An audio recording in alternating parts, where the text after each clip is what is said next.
Bonjour à tous, Simon Vesperini. Alors voilà une question que l'on me pose souvent, à laquelle habituellement je n'ai pas de réponse simple et évidente, mais aujourd'hui je vais essayer de l'apporter. Simon, combien d'argent il me faut pour partir vivre à l'étranger? Combien d'argent il me faut pour m'expatrier? Combien d'argent faut-il pour quitter la France ou la Belgique ou la Suisse, comme tu veux, pour aller vivre à l'étranger? Avant tout, avant d'aller plus profondément dans l'analyse de cette question et d'y apporter les réponses, sache que pour t'expatrier, toi, selon ta situation aujourd'hui, avec tes objectifs, le pays que tu as choisi et le temps que tu as choisi, tu peux sur libertégeographique.fr ou le premier lien en description de cette vidéo, avoir des réponses gratuites. Selon ta situation, tu vas recevoir des conseils sur mesure.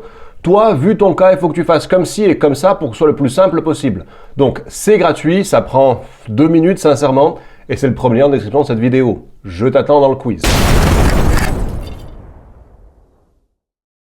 Il y a quelques jours en arrière, j'ai voulu faire l'expérience. J'ai pris un ami à moi, je lui ai dit « Samy, dis-moi, combien d'argent il me faut pour aller vivre à l'étranger ?» Il était un peu...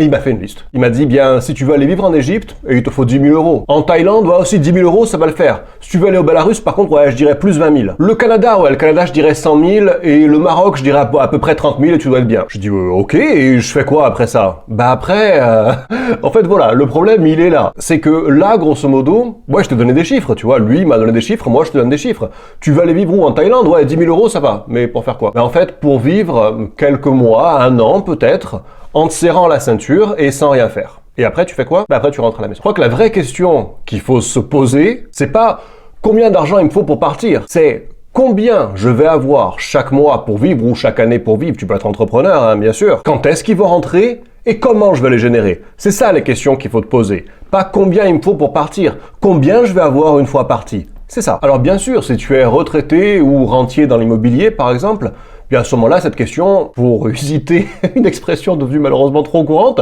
elle est vite répondue. Et tu te dis peut-être, ah mais quel dommage, moi j'ai pas cette chance-là, tu vois.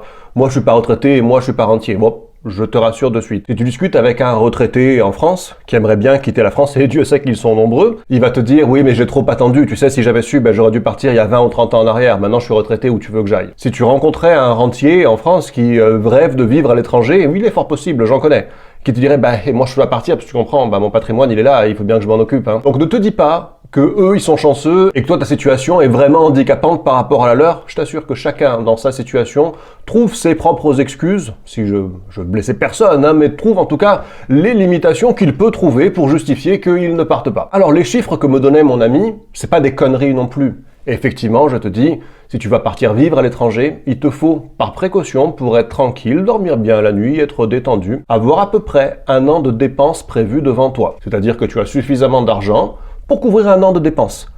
Parce que tu auras des imprévus, parce que la vie en Thaïlande, bah, pour le Thaïlandais, elle coûte beaucoup moins cher que pour toi. Toi, il te faut payer des trucs que lui n'a pas besoin de payer. Et puis toi, tu as un lifestyle et des attentes qui ne sont pas les siens, donc ça va te coûter plus cher. Et c'est bien d'avoir, on va dire, ce matelas de sécurité. Mais ce matelas de sécurité, bah, c'est pas le nerf de la guerre, parce que, ouais, tu seras en sécurité pendant quelques mois, oui. Et après, tu rentreras en France, et j'en ai connu beaucoup, pas mal en tout cas, qui ont fait ça. Ils sont partis, ils se sont dit, bah là, j'ai de l'argent devant moi, on verra bien.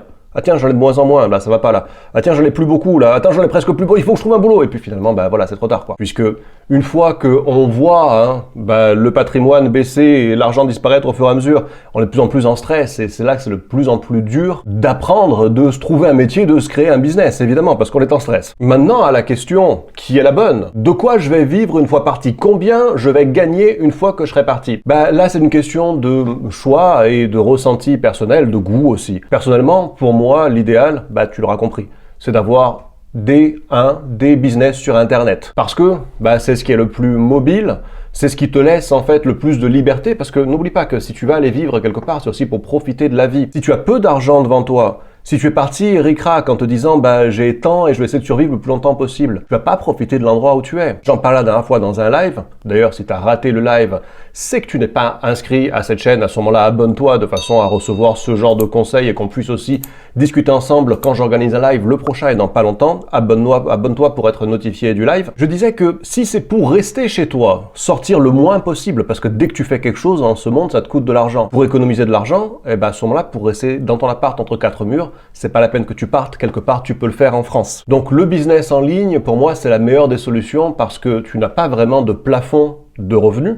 Aujourd'hui, tu peux te contenter des revenus que tu génères et profiter de la life, kiffer la life, tu vois. Et demain, tu peux avoir besoin de plus d'argent et à ce moment-là, tu vas avoir un petit peu moins de temps libre ou moins de temps libre carrément selon ce que tu préfères, mais tu pourras générer plus de revenus. C'est ce qui t'offre en fait le plus de flexibilité au niveau géographique, oui, mais au niveau aussi de le temps que tu as à ta disposition, comment tu aménages ton temps. Je dirais que la seconde meilleure solution pour ça, si tu as une mentalité de salarié, et j'ai rien contre, si tu te dis que toi, t'es fait pour le salariat et rien d'autre, à ce moment-là, la seconde chose que je privilégierais,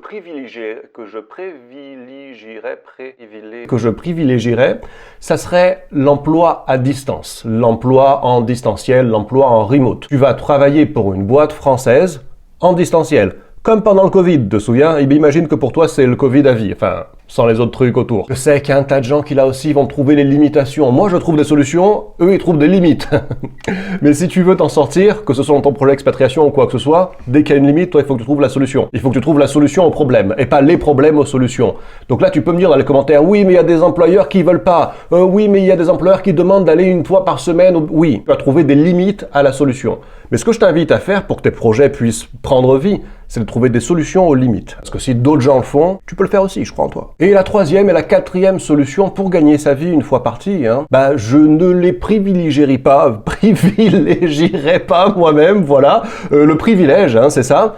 La troisième et la quatrième, pour moi, elles sont ex aequo. C'est trouver un emploi sur place ou développer un business sur place. Pour moi, c'est pas les solutions que je privilégie, tu as vu? Parce que ça sous-entend que tu as quand même un petit handicap dans la majorité des cas, puisque tu ne connais pas bien le pays, tu ne connais pas forcément bien la langue, pas forcément bien la culture, tu n'as pas forcément tous les contacts. Et c'est les solutions qui vont t'offrir le moins de liberté aussi. Cela dit, si tu optes pour l'une des deux, sache quand même que idéalement, tu as déblayé le terrain de l'emploi dans le pays avant d'y aller. Tu as déjà pris des contacts et idéalement, tu as des entretiens d'embauche qui t'attendent pas longtemps après que tu sois arrivé. Et si tu veux développer un business là-bas, dans ce là-bas qui sera le tien demain, t'as étudié le marché, tu t'es pas juste dit tiens j'ouvre un restaurant, sans chercher plus loin. Aujourd'hui, si tu veux créer un business à l'étranger, en France aussi, mais d'autant plus à l'étranger parce que tu connais moins, faut penser vraiment à faire une étude de marché, avec ce que ça comporte de frais, oui, mais tu vas quand même beaucoup limiter les risques, parce que souvent nous on se fait une idée de comment ça se passe, mais en vrai, tu vois que si tu ouvres un business en France,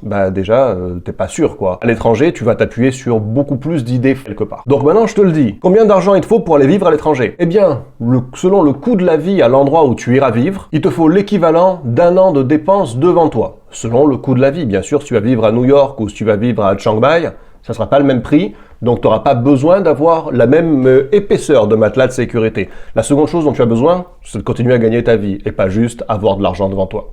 Sinon, il faut que tu aies beaucoup d'argent devant toi. Et là, à ce moment-là, t'as pas besoin de regarder cette vidéo parce que tu sais déjà, si tu as 1,4 million sur ton compte, tu sais déjà que tu peux aller vivre où tu veux, tu as le temps de te retourner. Au cas donc où tu n'aurais pas 1,4 million sur ton compte et que tu as encore des questions sur comment tu vas pouvoir faire pour partir vivre à l'étranger dans ta situation, tu peux avoir une réponse adaptée à ta situation exactement en allant sur libertégéographique.fr ou le premier lien en description. C'est gratuit, ça prend 2 minutes. Si cette vidéo t'a été utile, à ce moment-là, c'est un pouce vers le haut s'il te plaît. Et abonne-toi à cette chaîne parce que ça l'aide à grossir et toi, ça t'aide à avoir toutes les notifications de toutes les vidéos que je sors. Je vous dis à tous, à la prochaine vidéo. Ciao!